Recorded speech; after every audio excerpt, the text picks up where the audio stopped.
David Sable back again for New York festivals.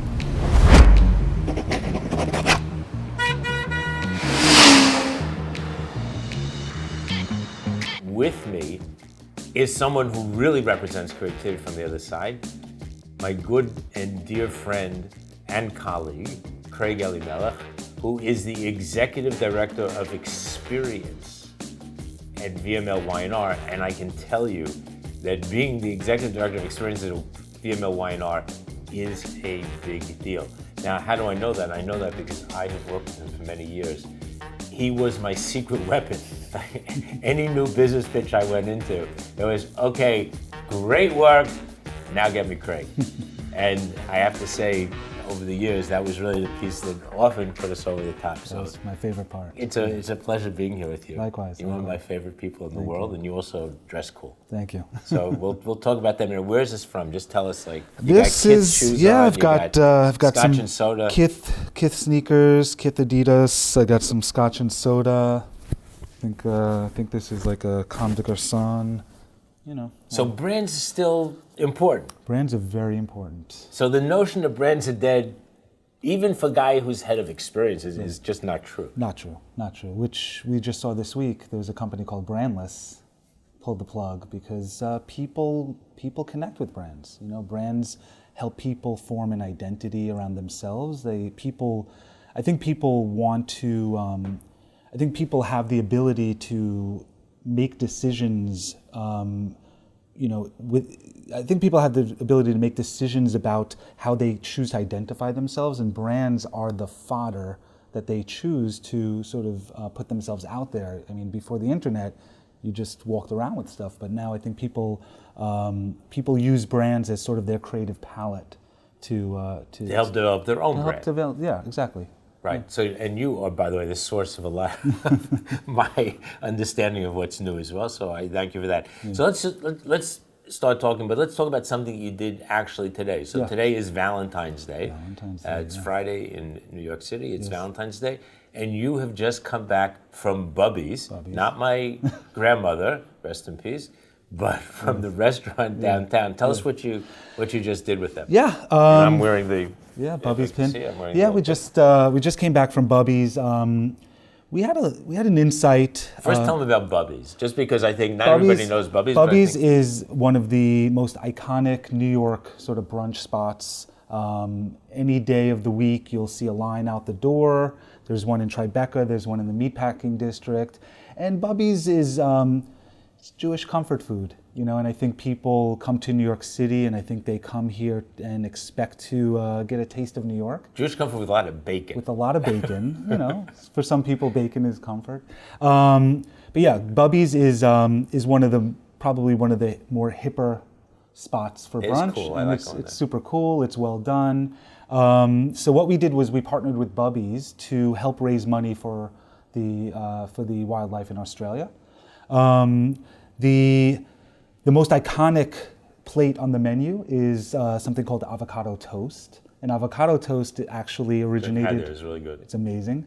It originated from Australia. A lot of people don't know that.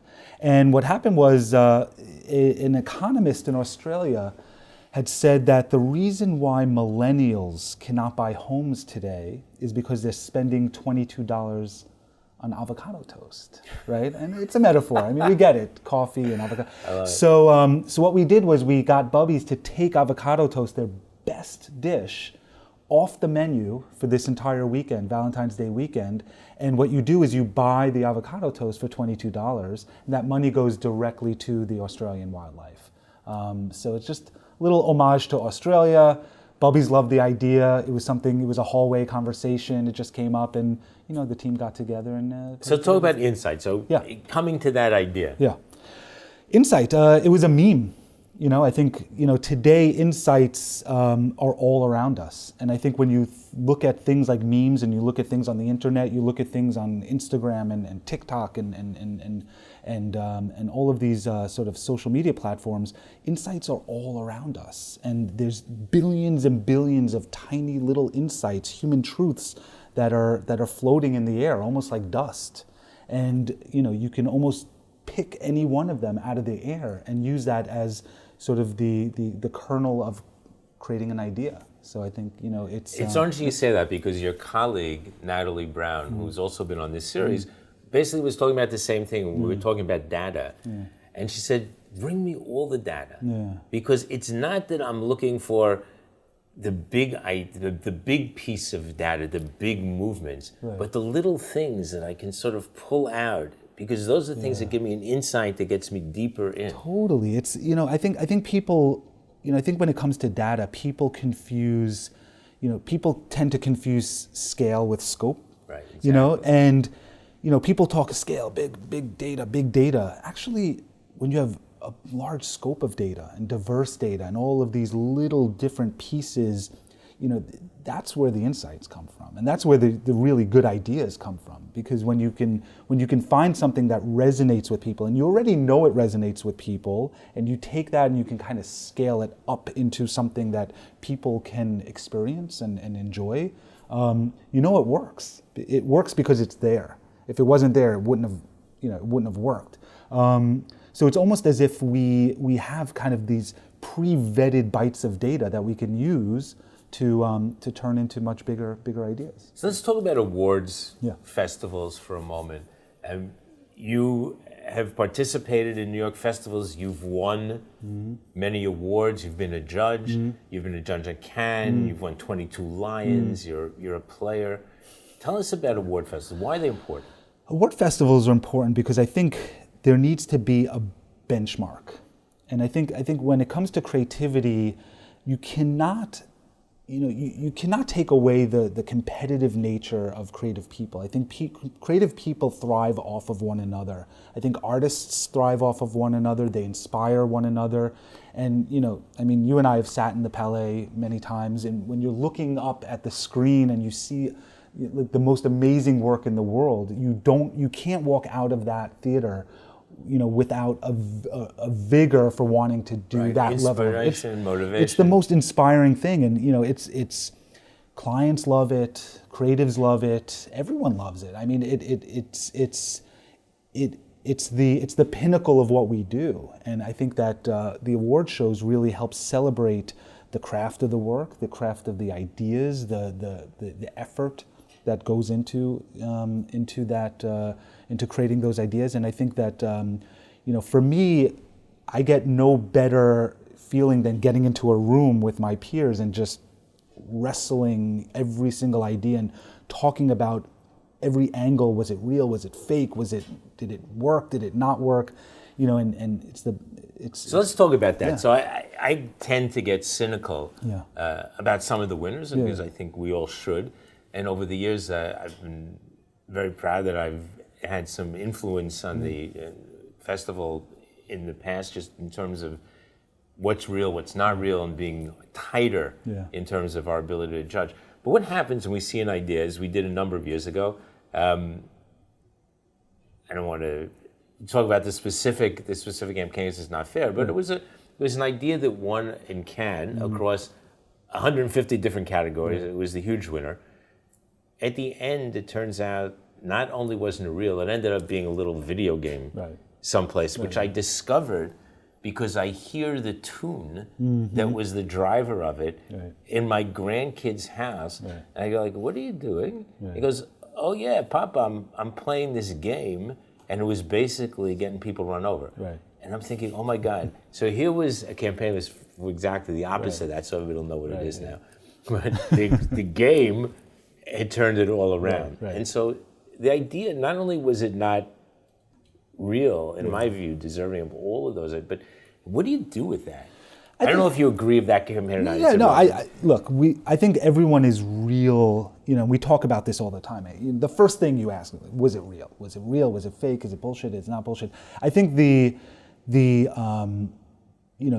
there's a certain bravado that goes into, from a creative standpoint, that goes into wanting to kind of game the system a little bit. And I think that, the ideas themselves really need to stand on their own. And I think when you're submitting those ideas, we tend to wrap them inside of these case studies that over aggrandize them and turn them into The something. first time ever in the history of mankind. You see the stats, and By the way, as jury president, I used to literally, every time I read first ever, right, get it out, right. And you sort of become, and to your point, you look for those signals, and you can see the bullshit signals. And I think once you start picking up on those signals, the spidey senses go off, and that's when you start debating. When something looks too good, or something feels like it's just, So, it's going to happen. It's a very competitive. It's a career maker for many people. When you win a Cannes Lion, all of a sudden your LinkedIn blows up and your salary goes up. So I think for many people there's an inclination to want to make something bigger than it is, or try to twist the truth. So I get that your salary goes up, but maybe. Yeah. But what about the client? What does the client get out of it? The client. I think what the client gets is cultural. One, they get cultural equity, right? I think a good idea resonates in culture. I think a good idea, when you see it, you recognize it, you point to it, you want to be, you want to be a part of it.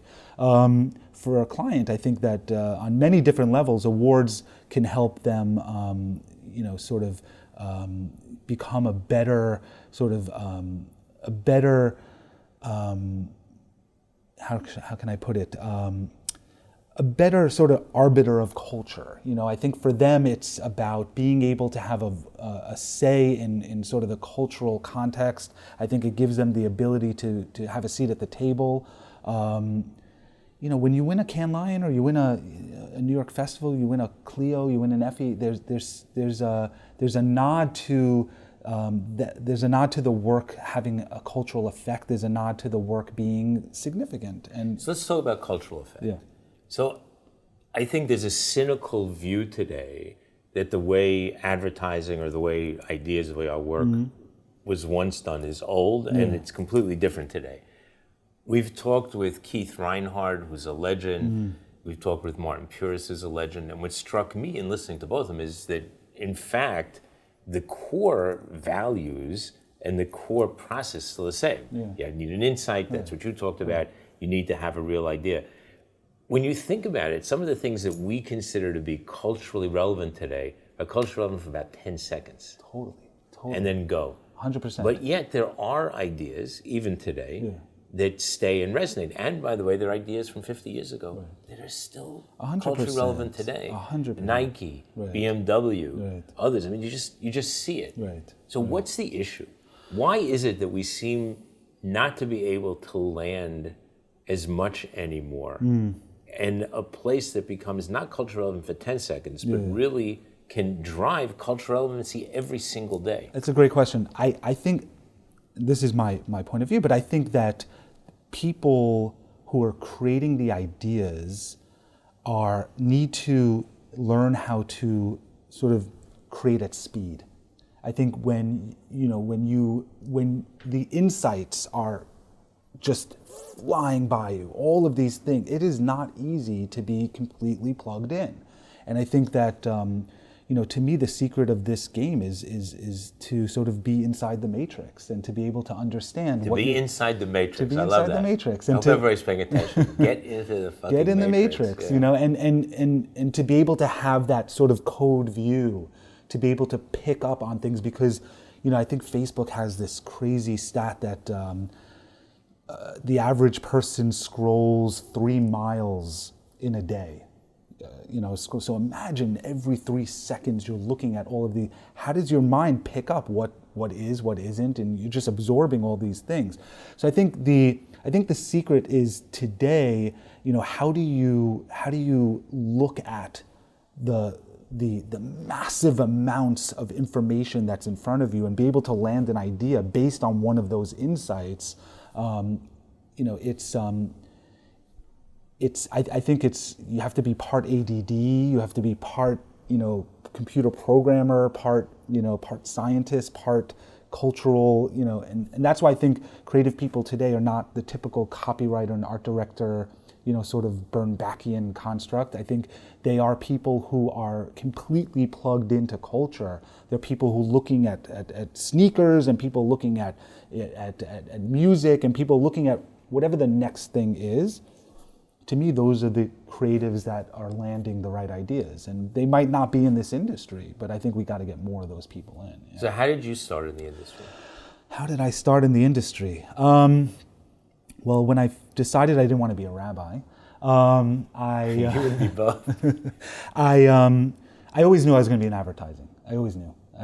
When I was as young as I can remember, at family get-togethers, I would memorize every commercial on TV, and I would just perform them for my whole family. People would sit on the couch, and I just rattle off the commercials. Well, beat the hell out of bar mitzvah lessons. There you go.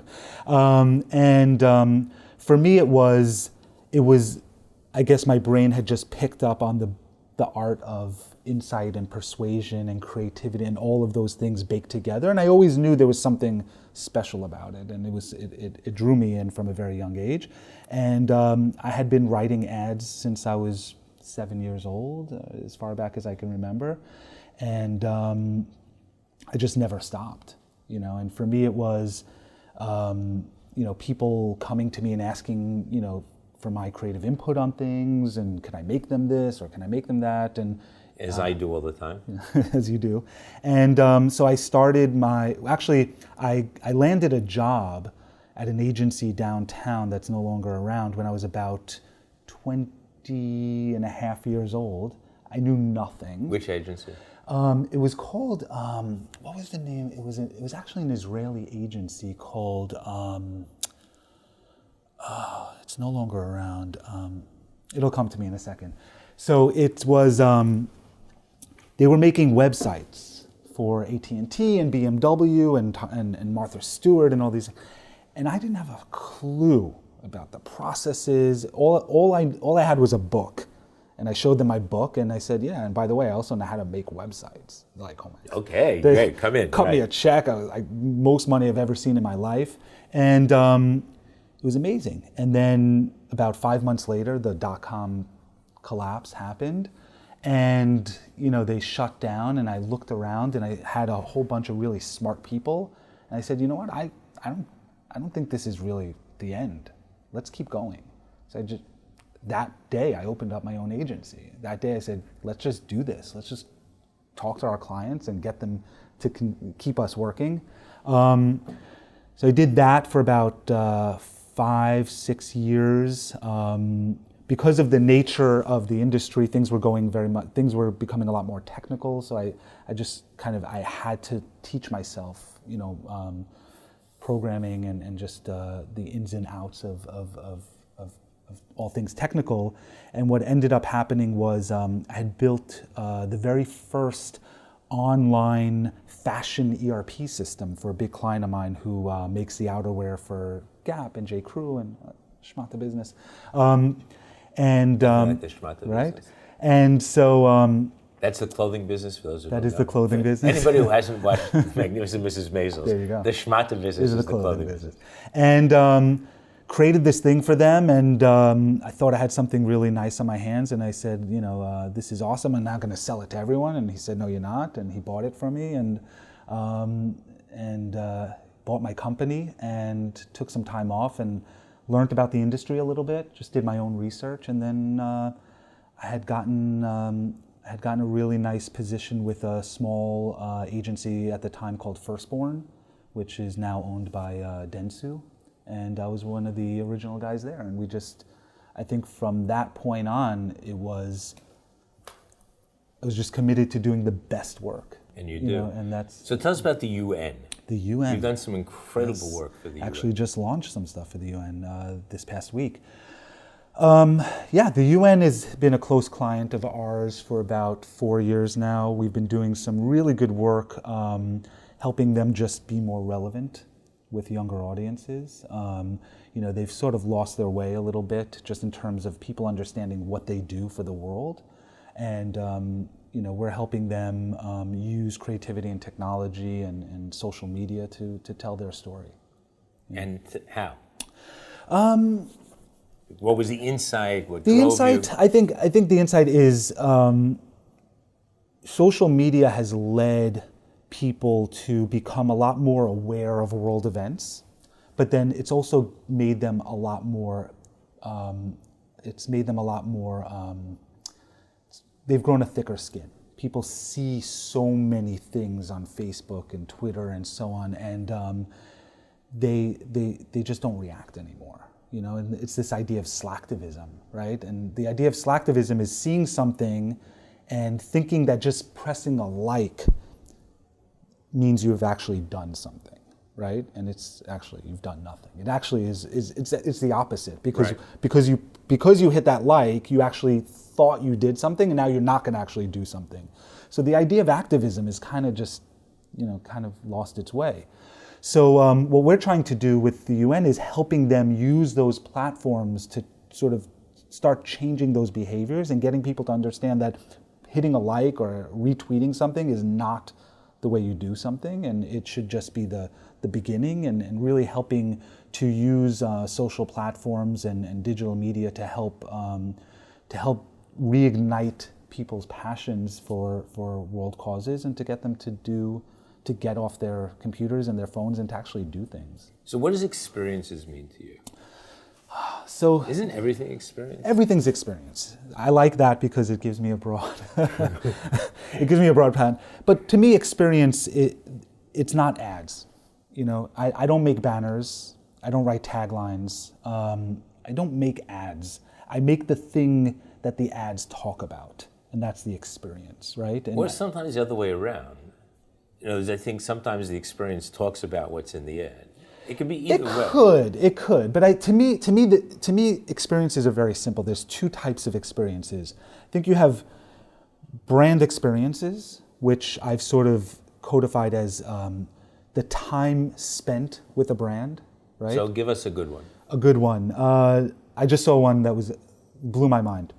Delta, and I don't know I'm not sure which agency did this, but Delta created a lounge for people who sit in the middle row, right? So all the people who have a middle row seat That's awesome. get to sit. Isn't it amazing? That's amazing. Right? Beautiful. So it's a problem solved, right? Beautiful. So you don't have to shoot yourself You anymore. don't have to shoot yourself anymore. And all of a sudden you turn. It's like a Valium before you get on the plane. Right, but imagine turning a middle row seat into something that's coveted, into a positive experience. You'll never forget it, right? So to me, that's spending time with the brand, right? So Delta set up this beautiful lounge and has all the food and all the drinks and all the amenities, and it was even better than the regular lounge. And really, they were. But it's also insight into the notion of people hating that Exactly. It came from a deep insight of understanding that there was a law. They feel that they're second class, even though they're paid the same as everybody else. Exactly. So you're creating an experience for people to spend time in. And then on the other end of the spectrum, there's customer experience, which to me is time saved. Best example is Uber, right? Hit a button, the car comes, you get in, it's paid, you get out, time saved. From a customer experience standpoint, I think brands need to think about, how do we save people time on the phone, time standing in lines, time, and from a brand experience, how do we create things where people want to spend time with the brand, and they want to get to know the brand, and they want to get closer to the brand, and where they can feel like the brand, there's a dialogue there. What did you think of the Super Bowl? The Super Bowl. Well, being in VMLY&R, obviously there was a close connection to Kansas City. To me, the Super Bowl. Which is true. I was there. I rooted for the Chiefs. Like, what the hell? Right. Who roots the Chiefs? Right. However, right. being loyal, Exactly. I definitely rooted for. But to me, the Super Bowl is the ultimate American experience. It's the ultimate American shared experience where people get together in all of their homes across the country, in bars, they have parties, they buy food, they sit and they watch the game. And what's funny is people don't actually even watch the game. I think most people are sitting around and having conversations. They're looking at the ads, they're talking about the commercials, they're talking about, the surround sound of the game, they're talking about J-Lo on a dancing on a pole. Yeah, I covered my grandson's eyes. We were at the game. But I mean, I love the Super Bowl for what it stands for, and I think it's sort of the great American unifier. I think, you know, whether you like sports or you don't like sports. So let me ask you about my pet peeve then, about the advertising on the Super Bowls. I love Super Bowls for exactly the reasons that you said. I don't follow the game all that much during the year. I never miss watching the Super Bowl. And I do watch the game, but I also watch the interstitial, if you will, which is the advertising. And I love just the camaraderie of the party at home or going to the Super Bowl, which I also love. Now, the history of the Super Bowl is kind of interesting. People have always used the run-up. Noxema is always my favorite example. Is I don't know how many, 40, 50 years ago, where they used it with Joe Namath shaving his famous mustache. It was awesome. It was amazing. So they ran up to it and then revealed on the thing. So we have this new thing called we've pre-released it, which to me is like, what the hell are you pre-releasing? You started your campaign 2 weeks earlier. And so what happens is this event, this moment, experience that you talked about, instead of a high dive, becomes like children wading in the pool. Because you've already talked the hell out of the ad. People are not discussing your brand. They're not discussing your product or your service. They're saying whether they like it or not. And there was some 30 different metrics coming out of the Super Bowl, and there might have been more. And each one had a different set of winners. It was amazing. I went through all every of them. pub had a different. And not just at pubs. I mean, there were major people. Like people were doing this thing. Like it was who had the most emotion and who had the most why and who. But somehow I think we missed the moment. Now I think there are less people doing that, but there's still people. I called it in a piece I wrote this week, the tyranny of digital. The tyranny of digital. Like they're sort of. There's a tyranny that they feel that they have to, because there's some. But I don't know. That's just my view. Yeah, no, I don't disagree. I don't think there was one spot I didn't see before the game. Well, there were a couple, because there were a few that didn't. Yeah, there were a few, but I felt like I saw them all. You felt like you saw them all. I felt like I because, saw them all because of it. And you didn't pay attention. That's exactly, the problem. Right. No, there's no question. I think that pre-internet, pre-digital, there was an anticipation of who's going to be at the big game, and I think unfortunately what's happening is the price tag. People feel the need to tell the world they're going to be a part of this event, as opposed to letting it kind of just play itself out. But you had clients that were part of the event, but actually weren't on the broadcast. Yeah.